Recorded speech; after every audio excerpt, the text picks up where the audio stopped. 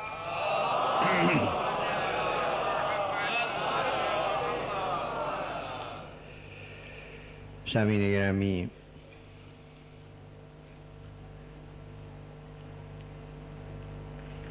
اسلام اور بانی اسلام کی ذات گرامی سے کی جانے والی وہ عداوت، وہ دشمنی جس کی بنیاد کوئی نظریاتی اختلاف نہیں، کوئی اصولی جھگڑا، کوئی ملکیت کا مسئلہ، ایسی کوئی وجہ نہیں، بلکہ عداوت تھی تو محض حسد کی بنیاد پر۔ اس عداوت پر گفتگو اپنے آخری مراحل پر۔ اب تک ہم نے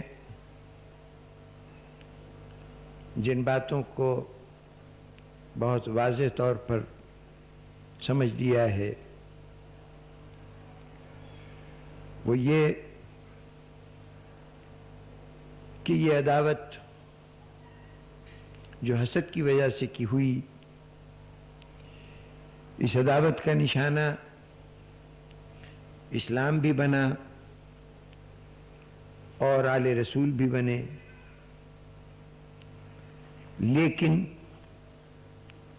اس کا اصل ہدف، اس کا اصل نشانہ اولاً ذات رسالت تھی، اور اس کے بعد وہ اسلام تھا کہ جو حضور کا پیغام کی حیثیت رکھتا تھا۔ آل محمد جن مصائب اور مشکلات سے دوچار ہوتے رہے،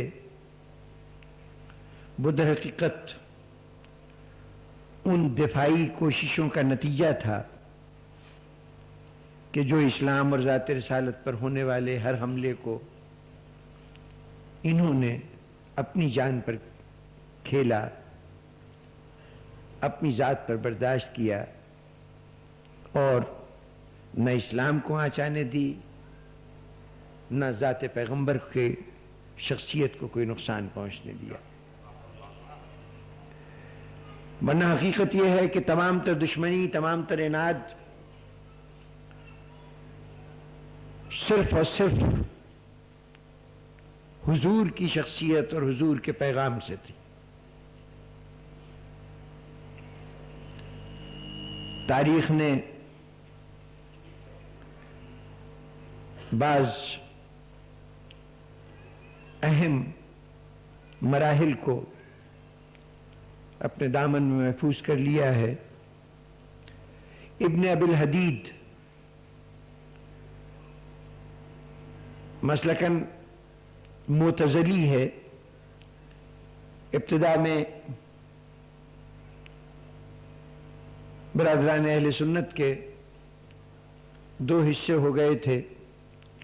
کچھ لوگ اشعری کہلاتے تھے, کچھ معتزلی کہلاتے تھے.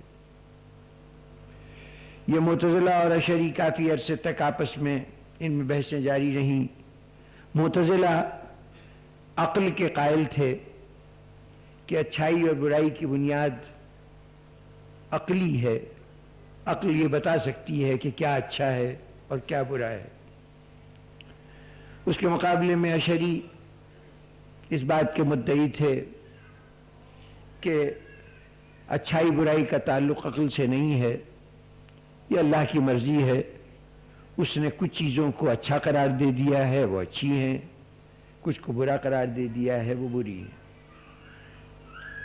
یعنی اچھائی و برائی اللہ کے ارادے کا نتیجہ ہے, یا اچھائی و برائی اپنے اندر یہ جواز رکھتی ہے کہ اچھے کو اچھا اور برے کو برا کہا جائے. یہ اختلاف تھا. کچھ عرصے کے بعد رفتہ رفتہ عقل والے ہار گئے اور بے عقلی کا مسلک ہی دائمی مسلک بن گیا. ظاہر ہے جو عقل کو نہیں مانے گا بے عقلی کا مسلک کہلائے گا. اور اب زیادہ تر یوں ہی کہنا چاہیے کہ اشعری مسلک چل رہا ہے, لیکن معتزلی بھی انہی کا ایک حصہ. باقی تمام اصول فروع سب چیزیں وہی ہیں جو باقی اہل سنت کی ہیں, لیکن وہ اس ایک مسئلے پر اختلاف تھا اور وہ بھی وقتی بات تھی. تو ابن ابی الحدید معتزلی ہے. اب چونکہ عقل کا قائل تھا اس لیے جہاں عقل ہوگی وہاں علی کی ذات سے دلچسپی لیے بغیر کوئی شخص گزر سکتا ہی نہیں. عقیدہ کچھ ہو, مسلک کچھ ہو, لیکن پھر عقل تو کھینچ کر اس دروازے پہ لے کے آئے گی. اور یہی ہوا کہ ابی الحدید نے اپنی زندگی میں ایک تصنیف چھوڑی, بڑی ضخیم کتاب شرح نہج البلاغہ, آج بھی بیروت کی چھپی ہوئی اور تہران کی چھپی ہوئی فراہم ہے. بڑی عظیم کتاب ہے. جناب امیر کے خطبات کی شرح لکھی ہے اس نے. اب اس شرح کے دوران بہت سے تاریخی واقعات کے اوپر عجیب عجیب انکشافات ابن ابی الحدید نے کیے ہیں. انہی انکشاف میں ایک واقعہ ہے کہ ایک شخصیت تھے مغیرہ ابن شعبہ. یہ مغیرہ ابن شعبہ جو لوگ تاریخ سے دلچسپی رکھتے ہیں ان کے لیے نام اجنبی نہیں ہوگا. مختصراً یوں سمجھ لیجئے کہ اسلام میں جتنی ابتدائی سازشیں ہوئی ہیں اس میں مغیرہ ابن شعبہ کا نام کہیں نہ کہیں ضرور آ جاتا ہے. اور سب سے بڑا واقعہ جو ان کی ذات سے وابستہ ہے وہ یہ کہ یہ حاکم شام معاویہ کے عہد میں یہ گورنر تھے کوفے کے.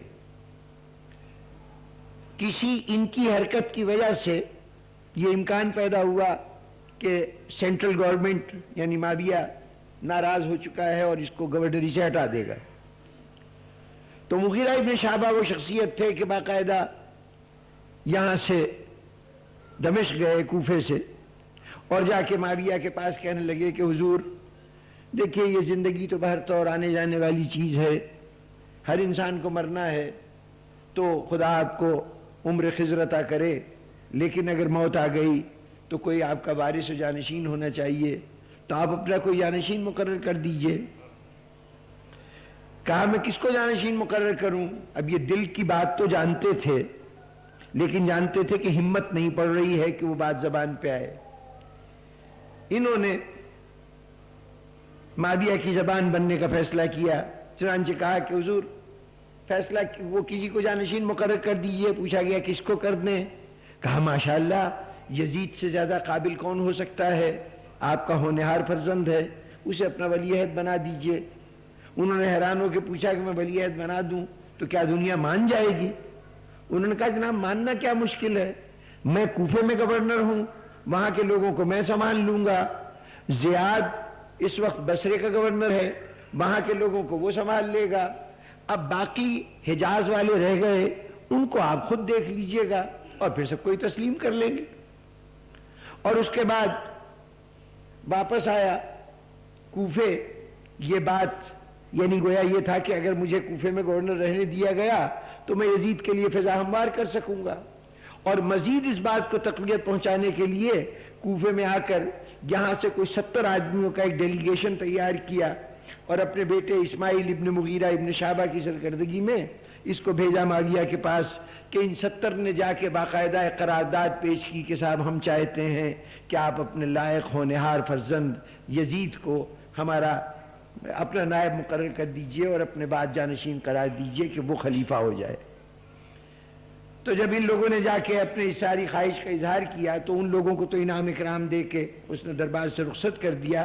اسماعیل کو روکا اور اس سے پوچھا یہ بتاؤ کہ تمہارے باپ نے کتنے پیسوں میں ان کا ایمان خریدا ہے؟ یعنی باوجود یزید سے تمام تر باپ ہوتے ہوئے بیٹے کے منصب کے لیے کوشش تو اپنے طور پر تھی، لیکن دل کی گہرائیوں میں بھی سمجھتا تھا کہ یزید کا ساتھ کوئی شخص ایمان کی سلامتی کے ساتھ نہیں دے سکتا۔ یہ شخصیت ہے مغیرہ ابن شعبہ۔ ان کا بیٹا یہی اسماعیل یہ روایت کرتا ہے کہ ایک دن معاویہ کے دربار سے ابن ابی الحدید لکھ رہا ہے یہ واقعہ شرح نہج البلاغہ میں کہ ایک دن مغیرہ ابن شعبہ معاویہ کے دربار سے واپس آئے، روزانہ دربار میں جاتے تھے، پاس بیٹھتے تھے، اصحاب خاص میں سے تھے، تو اب جو واپس آئے تو بیٹے نے دیکھا کہ بہت زیادہ پریشان ہے اور کہنے لگے بیٹے کو دیکھتی کہ آج تو حد ہو گئی، آج تو حد ہو گئی۔ پوچھا کیا ہوا؟ کہا بس سمجھ میں نہیں آتا کہ دنیا کہاں سے کہاں پہنچ گئی ہے۔ یہ مغیرہ ابن شعبہ کردار آپ کے سامنے میں نے عرض کر دیا۔ اس کی نگاہ میں حد ہوئی ہوگی تو کوئی بڑا ہی واقعہ ہوا ہوگا۔ کیا حد ہوئی؟ اس نے کہا کہ آج میں معاویہ کے پاس بیٹھا ہوا تھا تو ایسے ہی تنہائی میں دل میں خیال آیا کہ کچھ ان کو نصیحت کروں، تو میں نے کہا کہ حضور دیکھیے آپ نے زندگی میں جتنے خواب دیکھے ان سب کی تعبیر آپ کو مل گئی، آپ نے جو مقاصد اپنے سامنے رکھے تھے وہ سب حاصل کر لیے، اقتدار آپ کا ہو گیا، حکومت آپ کی ہو گئی، آپ کے سارے دشمن راستے سے ہٹ گئے، علی ابن ابی طالب اور حسن ابن علی وہ بھی دنیا سے رخصت ہو چکے ہیں، اب آپ کے اقتدار کو چیلنج کرنے والا اس دنیا میں کوئی نہیں ہے۔ تو اب جب ہر چیز حاصل ہو گئی تو اب یہ جو آپ نے علی ابن ابی طالب پہ سب و شتم کا سلسلہ شروع کیا ہوا ہے اب اسے بند کیوں نہیں کرا دیتے؟ ہر ممبر سے سرکاری طور پر یہ باقاعدہ تھا کہ جمعے کا خطبہ دیا جائے تو جمعے کے خطبے میں جہاں درود پڑھا جائے حضور کی ذات پر وہاں علی ابن ابی طالب پر، اب میں کیا کہوں کہ نعوذ باللہ لعنت کے بغیر اگر خطبہ دے دیا جائے تو مجمع کہتا تھا کہ سنت رہ گئی۔ یہ ضروری ہوتا تھا کہ خطبے کے دوران جناب امیر کے لیے اس قسم کے الفاظ استعمال کیے جائیں۔ تو مغیرہ ابن شعبہ کہنے لگے کہ اب یہ سب ختم ہو گئے، سارا مسئلہ حل ہو گیا، اقتدار آپ کو مل گیا، آخر کب تک یہ سلسلہ جاری رہے گا؟ بند کر دیجئے۔ تو کہنے لگے جب میں نے یہ کہا تو معاویہ خاموش ہو گیا۔ تھوڑی دیر کے بعد مسجد سے اذان کی آواز آئی۔ اب جب مؤذن نے کہا اشہد ان محمد رسول اللہ تو یہ سنتے ہی تکیے سے ٹیک لگائے لیٹا ہوا تھا، آرام کے انداز میں بیٹھا تھا، سنبھل کے بیٹھ گیا اور کہا سنا تم نے ابھی اس نے کیا کہا ہے؟ ہمارا پہلا تخت پر بیٹھا حکومت کی دنیا سے چلا گیا، آج کوئی شخص اس کو یاد نہیں کرتا۔ ہمارا دوسرا، یہ ان کے الفاظ ہیں، ہمارا دوسرا مسند اقتدار پہ بیٹھا اور اس کے بعد وہ دنیا سے چلا گیا، اس کا کوئی ذکر باقی نہیں ہے۔ ہم بھی حکومت کر کے چلے جائیں گے، ہمارا نام باقی نہیں رہے گا۔ اور یہ عبداللہ کا بیٹا، یہ حضور کے لیے استعمال ہو رہا ہے لفظ، یہ عبداللہ کا بیٹا، اس کو دیکھو دنیا سے گئے ہوئے اتنا عرصہ ہو گیا، لیکن دن میں 5 مرتبہ اذانوں میں اس کا نام لیا جاتا ہے، اور اب بھی تم کہتے ہو کہ میں اس سارے معاملے کو بھلا دوں؟ غور کیا آپ نے؟ سب و شتم علی پہ ہو رہا ہے، علی کو اپنے تمام دشمنی کا نشانہ بنایا جا رہا ہے، لیکن وجہ اس کی کیا بتا رہا ہے؟ وجہ یہ ہے کہ محمد عربی کا نام اذانوں میں کیوں لیا جاتا ہے، یہ بات اذیت کا باعث بن رہی ہے۔ تو اب محمد عربی سے انتقام کیسے لیا جائے؟ علی کو برا کہو، یہ سبب بتا رہا ہے۔ تو اب جہاں علی دشمنی کا تعلق ذات رسالت سے ہو، تو اب ہمیں کوئی شک نہیں کرنا چاہیے، کوئی شبہ نہیں ہونا چاہیے کہ یہ دشمنی آل محمد سے نہیں ہے، دشمنی محمد سے ہے صلی اللہ علیہ وآلہ وسلم۔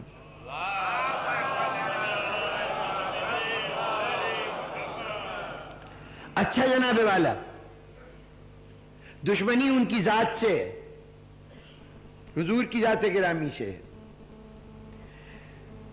قرآن مجید نے تو یہ کہا تھا ام یحسدون، یہ حسد کرتے ہیں۔ اب جب بھی یہ آیت پڑھی جائے گی تو اس وقت یہ جملہ اسی طرح پڑھا جائے گا نا کہ کچھ لوگ ہیں جو حسد کرتے ہیں۔ حسد تھا ذات رسالت سے، آج اگر آیت پڑھتے ہیں تو آج بھی کچھ لوگ حسد کرتے ہیں۔ آج تو صورتحال یہ ہے کہ اسلام بھی محفوظ ہے، ذات رسالت بھی محفوظ ہے، ہر مسلمان کلمہ پڑھنے والا اسلام کا بھی شہدائی اور حضور کی ذات گرامی کا بھی شہدائی۔ ہاں آل محمد کل بھی مخالفتوں کی زد میں تھے، آج بھی دشمنیوں کی زد میں ہیں۔ جتنے بھی نقصانات ہوئے وہ آل محمد کے ہوئے، حضور کی تو عزت آج بھی قائم ہے، ان کا نام تو ہر مسلمان لیتا ہے۔ پھر قرآن مجید کا یہ ارشاد کہ آج بھی حسد ہوتا ہے، وہ حسد آج کہاں ہے؟ بنو امیہ ختم ہو گئے، اقتدار خاک میں مل گیا، ان کی قائم کی ہوئی ساری بری رسمیں ختم ہو گئیں، وہ سب و شتم کا سلسلہ ختم ہو گیا، یہ سب کچھ ختم ہو گیا۔ قرآن کہہ رہا ہے کہ نہیں ابھی ہے۔ ہمارے نزدیک تو جو دشمنان محمد و آل محمد تھے وہ سارے کے سارے ختم ہو گئے۔ وہ حسد کرنے والے آج کے دور میں مسلمانوں کے دشمن ہوں گے۔ دنیا کی بہت سی قومیں مسلمانوں کے عروج سے یا مسلمانوں کی ترقی سے، اب آج کل تو نہ عروج ہے نہ ترقی ہے، اس لیے حسد کی تو کوئی گنجائش ہی نہیں رہ گئی۔ لیکن جب کبھی ماضی میں ان کو کوئی ترقی ملی ہوگی تو شاید کچھ قومیں ان سے جلتی ہوں، مسلمانوں سے جلتی ہوں، لیکن ذات رسالت سے جلنے والے کیا آج بھی ہیں؟ تو اگر ماضی میں ہمیں دشمنی محمد و آل محمد، ان ہستیوں سے حسد مختلف پردوں میں چھپا نظر آیا، حسد رسول کی ذات سے اور اس پہ پردہ ڈالا گیا دشمنی علی و علی اولاد علی کی کا، یہ انہوں نے ایک نقاب کے طور پہ استعمال کیا، اس نام کو دشمنی حضور کی ذات سے تھی، تو اس وقت پردہ تھا۔ تو آج بھی حسد رسول کی ذات سے پردے میں ہوگا، لیکن آج کا مسلمان کہے گا کہ کتنی بڑی بات کہہ رہے ہو، ارے ہم تو حضور کی نام پہ جان دینے کو تیار ہیں، اور ہمارا مشاہدہ بھی ہے کہ مسلک کوئی ہو، عقیدہ کوئی ہو، لیکن خدا کے فضل سے ہر مسلمان حضور کے نام پر اپنا سب کچھ قربان کرنے کو تیار ہے۔ کم از کم جب تک یہ تو وقت آئے گا تب پتہ چلے گا کہ کون امتحان میں کامیاب ہوتا ہے، لیکن کم از کم جب تک وقت نہیں آیا، زبان سے تو ہر شخص کہہ رہا ہے، ہر شخص دعوے دار ہے۔ تو اب سوال یہ کہ آج وہ حسد کہاں ہے؟ قرآن کہہ رہا ہے کہ ہے، قرآن کہہ رہا ہے کہ ہے، تو اگر ہے تو پھر ہمیں دیکھنا ہوگا کہ کہاں ہے۔ تو بزرگان گرامی، حسد ہوگا، جب قرآن کہہ رہا ہے تو یقیناً ہے، لیکن ہو سکتا ہے کہ وہ حسد اتنا دبے پاؤں دلوں میں اترا ہو کہ خود آج کے حاسد کو بھی پتا نہ ہو کہ وہ حاسد ہے. صاحب وہ کیسا حسد ہے کہ حاسد کو بھی پتا نہیں. جناب والا حسد کے اظہار کے کچھ مراحل ہوتے ہیں، کچھ مناظر ہوتے ہیں. اگر اظہار ظاہری شکل حسد کی موجود ہے تو پھر چاہے آپ کو پتا ہو یا نہ ہو، باطن میں کہیں نہ کہیں حسد ہے ضرور. اگر آپ کے عمل میں ظاہرہ طور پر حسد نظر آتا ہے تو پھر باطن میں کہیں نہ کہیں حسد ہوگا ضرور. اب یہ صرف آپ دیکھیے کہ آپ کے عمل میں کہیں حسد نظر تو نہیں آتا، کہیں یہ دکھائی تو نہیں دیتا، تو کیسے پتہ چلے گا؟ میں نے ایک دن عرض کیا تھا کہ محبت اور نفرت متعدی ہوتے ہیں.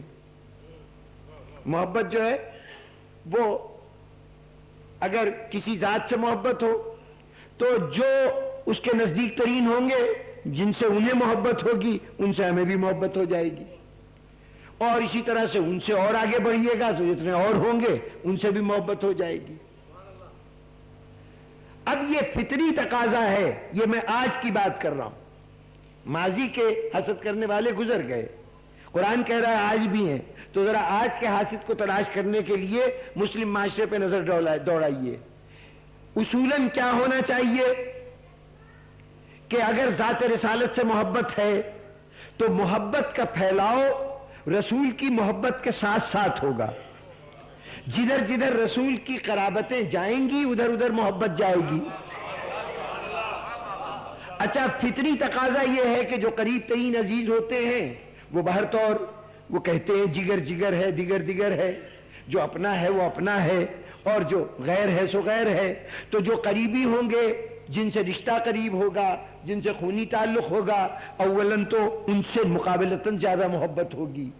اولاد دوستوں کے مقابلے میں زیادہ محبت کی مرکز بنتی ہے. ماں باپ کسی اور عمر رسیدہ انسان کے مقابلے میں وہ زیادہ محترم ہوں گے، زیادہ محبت کا مرکز ہوں گے. تو جو اپنے عزیز ہیں وہ زیادہ قریب ہوں گے. اور ان عزیزوں میں جو ہم مزاج ہوں گے، جو فکری اعتبار سے آپ کی محبوب ہستی سے قریب ہوں گے، وہ اس محبوب ہستی کے لیے زیادہ محبوب ہوں گے. اولاد میں بھی جو سعادت مند ہو وہ زیادہ پسندیدہ ہوتی ہے. جو اور خاندان کے افراد ہیں ان میں جن سے ہم خیالی ہے، جو ہمارے کام میں شریک ہوں، جو تعاون کرتے ہوں، ان سے نسبتاً اسی رشتے کے دوسرے آدمی کے مقابلے میں زیادہ محبت ہوگی. اب کیفیت یہ ہے کہ رسول کے محبتوں کے رشتے قرابت کے اعتبار سے دو سمتوں میں چلتے ہیں. اوپر کی طرف اجداد رسول ہیں، نیچے کی طرف اولاد رسول ہے. قربت انہی دو سے ہے نا، نیچے اولاد رسول، اوپر اجداد رسول. اجداد رسول کے لیے قرآن نے کہا ہے رسول تم میں سے تمہارے کچھ بزرگ ایسے ہیں، یعنی جو تمہارے اجداد ہیں وہ سارے کے سارے طیب و طاہر ہیں، اس لیے کہ ہم نے تمہیں ساجدین میں سے گزارا ہے. وہ جو ساجدین تھے وہ بزرگوں میں سے ہم خیال رسول ہیں. اور ادھر اولاد کے سلسلے میں آیہ تطہیر نے آ کے بتایا کہ اس اولاد میں کچھ ایسے ہیں کہ جو طہارت میں تمہارے شریک ہیں. وہ بزرگوں میں سجدے میں کچھ شریک، چھوٹوں میں طہارت میں شریک. تو یہ قریب ترین ہوں گے، یہ افراد قریب ترین ہوں گے. اب اگر ہمارا رویہ یہ ہو کہ اس اولاد کو ہم قتل و ظلم و ستم کا نشانہ بناتے رہے، ان اجداد کے لیے کفر کے فتوے دیتے رہے، تو جہاں یہ رویے نظر آئے سمجھ لیجئے کہ حسد ہے.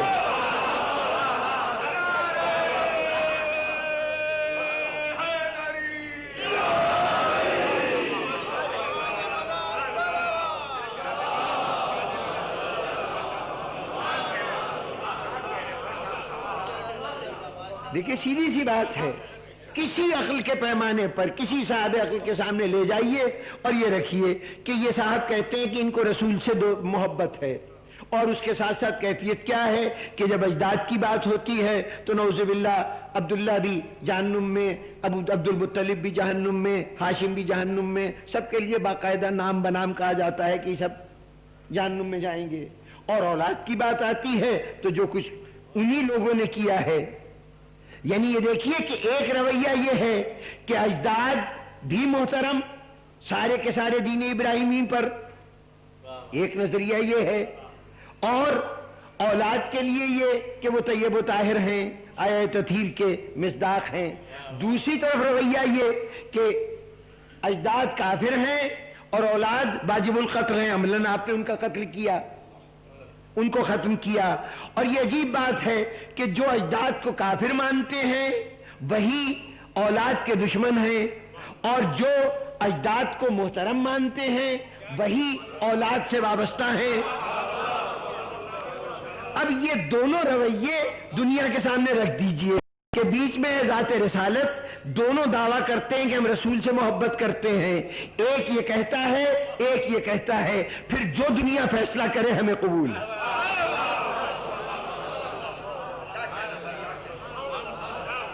سیدھا سا پیمانہ ہے کہ دیکھ لیجئے کہ آپ کیا کر رہے ہیں، ہم کیا کر رہے ہیں۔ اچھا پھر آئیے ایک اور منظر دیکھ لیجئے۔ آپ نے بڑے زور و شور سے کہا کہ حضور کے جتنے اصحاب ہیں وہ سب کے سب عادل ہیں، ان میں سے کسی کی پیروی کی جائے تو نجات ہو جائے گی۔ باقاعدہ حدیث کے طور پر یہ بات بیان کی گئی کہ میرے سارے صحابی عادل ہیں اور اس میں سے کسی کے پیچھے چلو گے نجات ہو جائے گی۔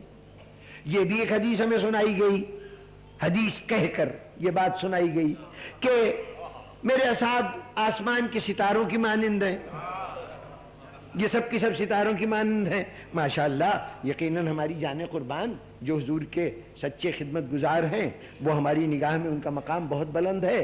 آپ نے اگر ان کی فضیلت میں یہ حدیثیں حضور کی زبان سے سنی ہیں ہم بھی مان لیتے ہیں کہ ان اصحاب میں سے ہر صحابی عادل ہے، اس میں سے جس کی پیروی کرو گے نجات یافتہ ہوگے،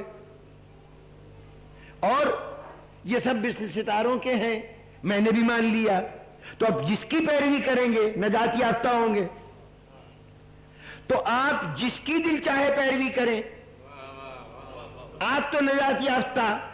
اتفاق سے میں نے ان اصحاب میں سے اس صحابی کو چن لیا ہے کہ جو رسول کی نگاہوں میں بڑی عظمت اور محبت رسالت کا مرکز ہے، اس کو چن لیا ہے۔ میں نے کہا میں علی کو مانوں گا، قاعدہ آپ نے بنایا، اصول آپ نے دیا کہ جس کی بھی پیروی کرو گے نجات پا جاؤ گے،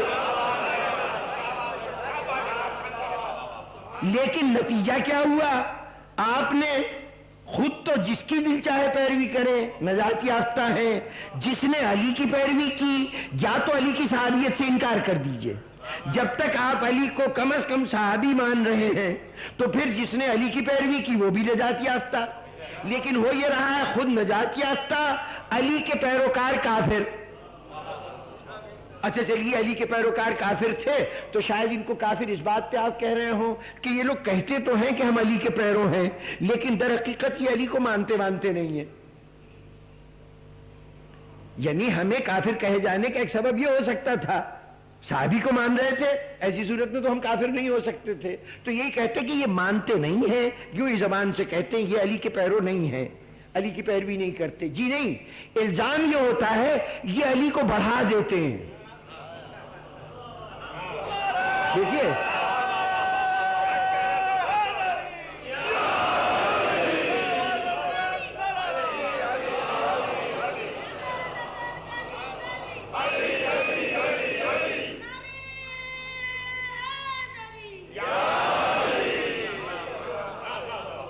یعنی غور فرمائیے کہ اگر یہ اعتراض ہوتا کہ یہ کافر ہیں، کیوں کافر ہیں؟ اس لیے کہ کہتے تو علی علی ہیں لیکن علی کو مانتے نہیں ہیں، تب تو کوئی بات نہیں تھی۔ نہیں، یہ تو علی کو زیادہ مانتے ہیں، یہ علی کے معاملے میں غلو کرتے ہیں، یہ علی کو بہت بڑھا دیتے ہیں، حضور سے بھی آگے بڑھا دیتے ہیں۔ یعنی یہ مانتے ہو کہ علی کی پیروی میں بہت زیادہ ڈوبے ہوئے ہیں اور پھر کافر کہہ رہے ہو۔ تو اس کا مطلب یہ ہے کہ زبان سے تو تم کہہ رہے ہو کہ سارے صحابیوں کی پیروی نجات کا باعث ہے، لیکن باہر والے صحابیوں کا مقام تمہاری نگاہ میں اور ہے، اور یہ جو رسول کے قریبی تھے ان کا مقام اور ہے۔ تم نے الگ الگ حیثیتیں دی ہیں، ہم بھی یہی مانتے ہیں کہ الگ الگ حیثیتیں ہیں، مانتے تو ہم بھی یہی ہیں۔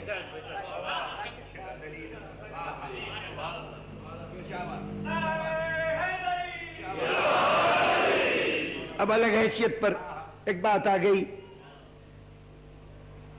اتفاق سے امام احمد ابن حنبل بڑی جلیل القدر شخصیت ہیں، ان کے صاحبزادے کا نام بھی اسماعیل تھا، وہ بھی مغیرہ ابن شعبہ کے بیٹے کا نام بھی اسماعیل تھا، لیکن یہ اس کے بہت بعد کے، اس سے کوئی تعلق نہیں ہے، صرف یہ کہ نام اتفاق سے اس کا بھی نام اسماعیل تھا۔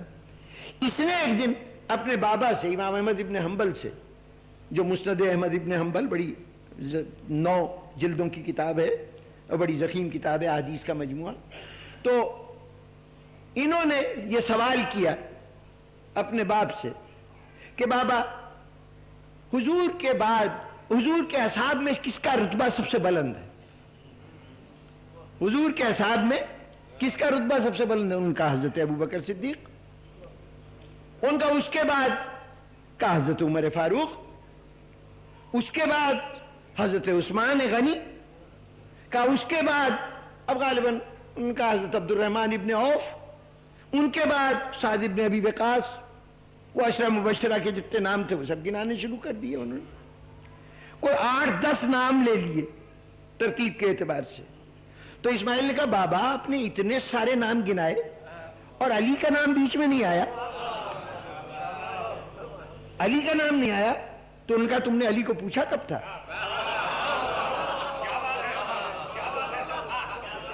کہا میں تو یہی پوچھ رہا ہوں نا کہ اصحاب میں افضل ترین کون ہے، آپ نے علی کا کہیں کوئی نام ہی نہیں لیا، اتنے بہت سے نام لے لیے۔ کہا یہی تو میں کہہ رہا ہوں کہ تم اصحاب کا پوچھ رہے تھے نا، میں نے اصحاب کا بتا دیا، علی صحابی ہو تو میں ذکر کروں نا، علی تو اہل بیت ہے۔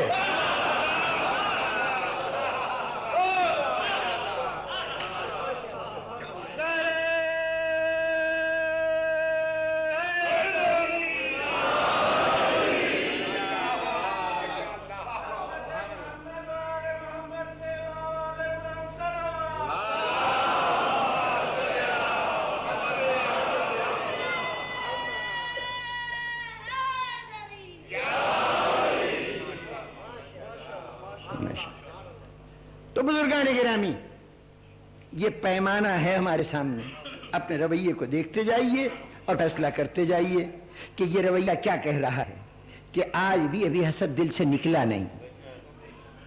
دیکھیے ایک اصول تھا جو اسلام تو بات کی چیز ہے، جب سے انسانیت شروع ہوئی ہے تب سے ایک اصول چلا آ رہا ہے، آدم کے مقابلے میں شیطان آئے تو آدم علیہ السلام اور شیطان مردود و ملعون، ابراہیم کے مقابلے میں نمرود آئے تو ابراہیم علیہ السلام اور وہ ملعون و مردود، اسی طریقے سے موسیٰ کے مقابلے میں فرعون آئے تو کیا کہنے، پھر موسیٰ علیہ السلام اور فرعون ملعون، حضور کے مقابلے میں ابو جہل آئے، ابو لہب آئے، ابو سفیان بعد میں حضرت ہو گئے،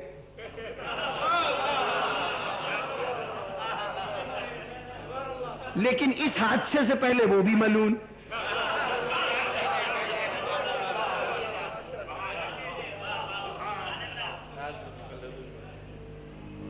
اس کے بعد مسند خلافت پر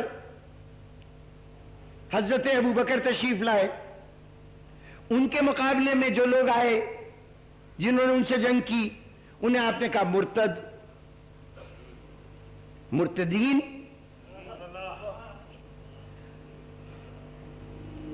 دوسرے خلیفہ کو جس شخص نے قتل کیا، ابو لولو فیروز اس کا نام تھا، آپ نے کہا کہ وہ مجوسی تھا۔ تیسرے خلیفہ کو جن لوگوں نے قتل کیا ان کو آپ نے کہا کہ یہ سبائی باغیوں کا گروہ تھا، سارے گمراہ تھے، جہنمی تھے۔ حضرت آدم سے لے کے تیسری خلافت تک آپ نے یہ اصول طے کیا کہ حق کے نمائندے کے مقابلے میں جو آتا ہے وہ مردود و ملعون ہوتا ہے۔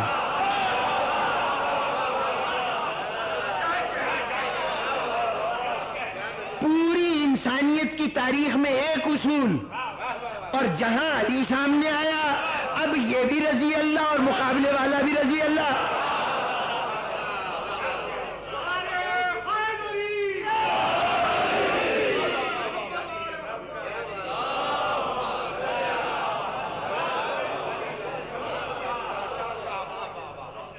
آخر یہ اصول بدل کیسے گیا؟ یہ کس طرح سے اصول بدل گیا؟ یہ اتنا بڑا مسلمہ اصول کہ آپ نے یہ طے کر رکھا ہے کہ حق کے مقابلے میں جو آئے گا، جو حاکم حقدار کے مقابلے میں آئے گا وہ باطل ہوگا، اور باطل ملعون و مردود ہوگا۔ مسلسل ملعون و مردود چلا آ رہا ہے۔ یہ اچانک علی آئے تو آپ کا رویہ تبدیل ہو گیا۔ یہ رویہ تبدیل ہونا یہ بتا رہا ہے کہ دل میں علی کو آپ نے مانا نہیں ہے، کوئی مجبوری ہے کہ علی کا نام بیچ میں شامل کیے ہوئے ہیں۔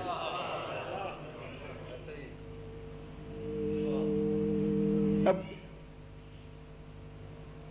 کسی اور جگہ یہیں دبئی میں آج سے تقریباً 1 ماہ پہلے یہ جملے کہہ چکا ہوں، لیکن اب موقع آ گیا ہے کہ میں دوہرا دوں کہ یہ ایک تاریخ کا عجیب و غریب معمہ ہے جس کا جواب میں ہر تاریخ سے دلچسپی رکھنے والے سے یہ سوال میں پوچھ رہا ہوں، ذرا آپ بھی غور کیجئے اور میری مدد فرمائیے۔ دیکھیے، مسلمانوں میں نظریات کا اختلاف تو بہت شروع سے ہو گیا تھا، لیکن عملی طور پر ہم نے مسلمانوں کو فرقوں میں تقسیم اس وقت دیکھا، الگ الگ گروہ، کہ جب علی ابن ابی طالب کا دور آیا، خلافت ظاہری کا خلافت کا دور آیا نا، اس وقت تک کچھ لوگ ایسے تھے جو علی والے تھے، کچھ لوگ ایسے تھے جو حکومت کے دوسرے حکمرانوں سے ان کا ربط تھا، لیکن ان کی کوئی الگ حیثیت، باقاعدہ کوئی نام نہیں تھا، کوئی لیبل نہیں لگے ہوئے تھے۔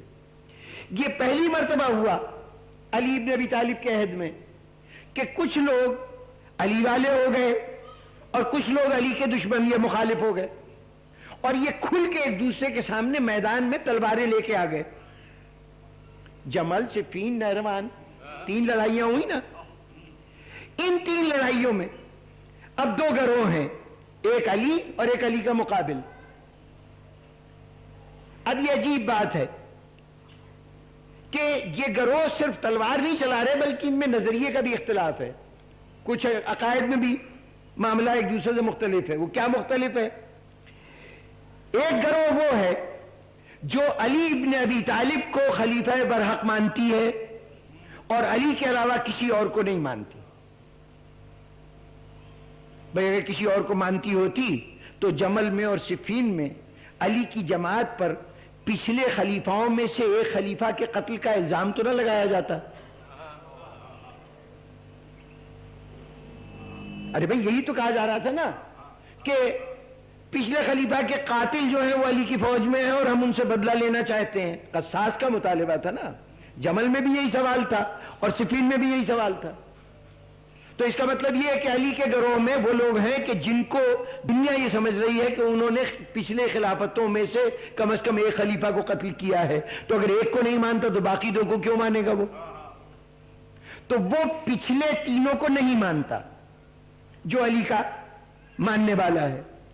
دوسری طرف جو گروہ لڑنے کے لیے علی سے آئے ہیں، چاہے جمل میں آئے ہوں چاہے صفین میں آئے ہوں، جو علی سے لڑنے کے لیے آئے ہیں وہ پچھلی خلافتوں کو مانتے ہیں، علی کو نہیں مانتے۔ اگر علی کو مانتے ہوتے تو علی سے لڑتے کیوں؟ سیدھی سی بات ہے نا۔ تو اب گویا 2 نظریے، 2 انداز فکر موجود ہیں۔ ایک نظریہ یہ کہہ رہا ہے، اس وقت تک پہلی مرتبہ 2 واضح فرقے نظر آ رہے ہیں۔ ان دونوں فرقوں کے نظریات کیا ہیں؟ ایک فرقہ یہ کہہ رہا ہے کہ علی بلا فصل ہیں اور ان کے علاوہ اور جتنے ہیں غلط ہیں، اور ایک کہہ رہا ہے کہ علی غلط ہیں اور جتنے باقی ہیں وہ حق ہیں۔ یعنی ایک گروہ تین کو مانتا ہے، ایک ایک کو مانتا ہے۔ جو تین کو مانتا ہے وہ چوتھے کو نہیں مانتا، جو چوتھے کو پہلا مانتا ہے وہ باقی تین کو نہیں مانتا۔ یہی دو عقیدے ہیں کہ نہیں ہیں؟ اب یہ کون سا دور ہے کہ جب ماشاءاللہ سے دونوں طرف صحابہ کرام ہیں، وہ ہستیاں ہیں کہ جو اسلام میں اتھارٹی کی حیثیت رکھتی ہیں، جن سے اسلام حاصل کیا ہے ملت نے، وہی لوگ ہیں نا، ادھر بھی ادھر بھی۔ جب تک صحابہ کرام موجود تھے اس وقت تک مسلمانوں میں دو عقیدے تھے، یا تین کو مانو اور چوتھے کو نہ مانو، یا ایک کو مانو تین کو نہ مانو۔ یہ آج 1400 سال گزرنے کے بعد وہ تو موجود ہیں کہ جو کہتے ہیں ایک کو مانو تو باقی کو نہ مانو۔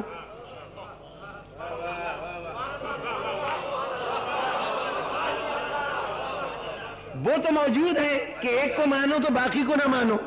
وہ کہاں گئے جو کہتے تھے تین کو مانو چوتھے کو نہ مانو؟ کہیں ہیں؟ ہم نے تو ایک بالکل نیا عقیدہ سنا، اور وہ عقیدہ یہ کہ چاروں کو مانو۔ یہ کم از کم جب ام المومنین میدان میں آئی تھیں، جس وقت صحابہ کرام میدان میں جنگ کر رہے تھے علی ابن ابی طالب سے بعض صحابہ، اس مرحلے پر تو صورت یہ تھی کہ علی کو برحق نہیں مانتے۔ یہ حق چار یار کب سے شروع ہوا؟ کم از کم اس وقت تو موجود نہیں تھا۔ ارے کل علی کو نہ ماننے پر تمہارے وہ بزرگ جن کو تم آج رضی اللہ کہتے ہو، وہ بزرگ علی کو نہ ماننے کی خاطر جنگ کر رہے تھے، خون بہ رہا تھا، اپنا بھی خون دوسروں کا خون۔ اتنا اہم مسئلہ تھا علی کو ماننے نہ ماننے کا کہ علی کو نہ ماننے کے لیے آپ لڑنے مرنے کو تیار تھے۔ جن بزرگوں کو آپ عقیدت و احترام سے دیکھتے ہیں وہ تو علی کو ماننے کے لیے بالکل تیار نہیں۔